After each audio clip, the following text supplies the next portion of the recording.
मेरठ में सौरभ हत्याकांड के सदमे से लोग अभी तक उबरे नहीं थे कि यहां एक और हत्या का मामला सामने आ गया।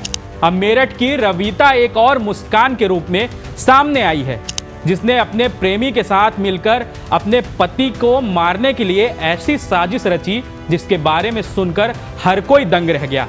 इस हत्या को जिस तरह अंजाम दिया गया उसके बारे में सुनकर हर कोई हैरान रह गया। घर वालों के मुताबिक अमित उर्फ मिक्की रोजाना की तरह शनिवार को काम करके रात 10 बजे घर लौटा। खाना खाकर अपने कमरे में सोने चला गया। उसकी पत्नी और बच्चे दूसरे कमरे में सो रहे थे। अमित आमतौर पर सुबह जल्दी उठ जाता था। जब वह नहीं उठा तो करीब 5:30 बजे घर वाले उसे कमरे में जगाने पहुंचे। वहां देखा कि उसके शरीर में कोई हलचल नहीं थी। बार बार आवाज लगाने के बाद भी वह नहीं उठा। घर वालों ने उसे हिलाया तो शरीर के नीचे सांप बैठा मिला। इस पर घर वाले ने घबराकर शोर मचा दिया। साथ ही सांप को हटाने की कोशिश भी की, लेकिन सांप अपनी जगह से टस से मस नहीं हुआ। इसके बाद घर वालों ने महमूदपुर सिखेड़ा से सपेरे को बुलवाया। वह सांप को पकड़कर अपने साथ ले गया। घर वाले अमित को डॉक्टर के पास लेकर गए, लेकिन तब तक उसकी मौत हो चुकी थी। उसके शरीर पर 10 जगह सांप के काटने के निशान मिले। इन्हें देखकर परिजन को लगा कि अमित की मौत सांप के काटने से हुई है। घर वालों की सूचना पर पहुंची पुलिस ने जांच पड़ताल के बाद शव को पोस्टमार्टम के लिए भेज दिया। लेकिन इस कहानी में ट्विस्ट है। पुलिस के मुताबिक बुधवार को अमित की पोस्टमार्टम रिपोर्ट सामने आई। इसमें पता चला कि अमित की मौत सांप के डसने से नहीं बल्कि दम घुटने से हुई है। इसके बाद शक के आधार पर पुलिस ने पहले अमित की पत्नी रविता को हिरासत में लिया। पूछताछ में उसने अपने बॉयफ्रेंड अमरदीप का नाम बताया। शुरुआत में दोनों ने पुलिस को गुमराह करने की खूब कोशिश की, लेकिन जब सख्ती से पूछताछ हुई तो दोनों ने जुर्म कबूल कर लिया।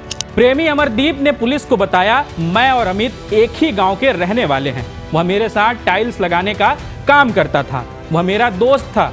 मैं अक्सर उसके घर आता जाता था। करीब 1 साल पहले उसकी पत्नी रविता से मेरा अफेयर हो गया। जब अमित को इसकी भनक लगी तो हमने मिलकर उसे रास्ते से हटाने की साजिश रची। सूचना अस्पताल से मेमो के माध्यम से मिली थी और ये बताया गया था कि सांप काटने से इसकी मृत्यु हुई है। बाद में जब पोस्टमार्टम हुआ, पोस्टमार्टम रिपोर्ट आई तो उसमें थ्रोटलिंग और स्मूदरिंग आया, यानी कि दम घुटने से मौत की बात प्रकाश में आई। पुलिस ने तत्काल परिजनों से संपर्क करते हुए प्रकरण में हत्या का मुकदमा दर्ज किया और उसके बाद कुछ ही घंटों के अंदर तत्परतापूर्वक कार्यवाही करते हुए इस घटना में संलिप्त उस व्यक्ति की पत्नी और उसके गांव के ही जिससे उसका प्रेम संबंध था, इन दोनों को गिरफ्तार कर लिया गया है और आज न्यायिक अभिरक्षा में भेजा जा रहा है। आरंभिक पूछताछ और आरंभिक इन्वेस्टिगेशन में ये प्रकाश में आया कि इन लोगों का कुछ महीनों से प्रेम संबंध था और उसके बाद फिर इन लोग जो मृतक पति है उसकी जानकारी हो गई थी, तो इस नाते इनके बीच में वाद विवाद होता रहता था और उसको हटाने के लिए इन लोगों ने ये योजना बनाई और ये योजना बनाई गई कि सांप काटने से मृत्यु को दिखाया जाएगा।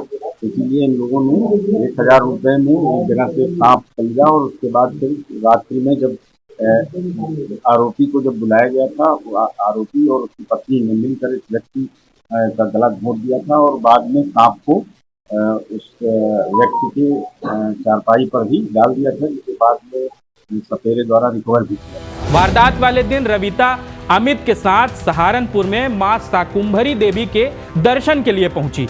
लौटते वक्त उसने मुझे फोन किया, कहा सांप की व्यवस्था कर लो, आज रात को अमित की हत्या करनी है।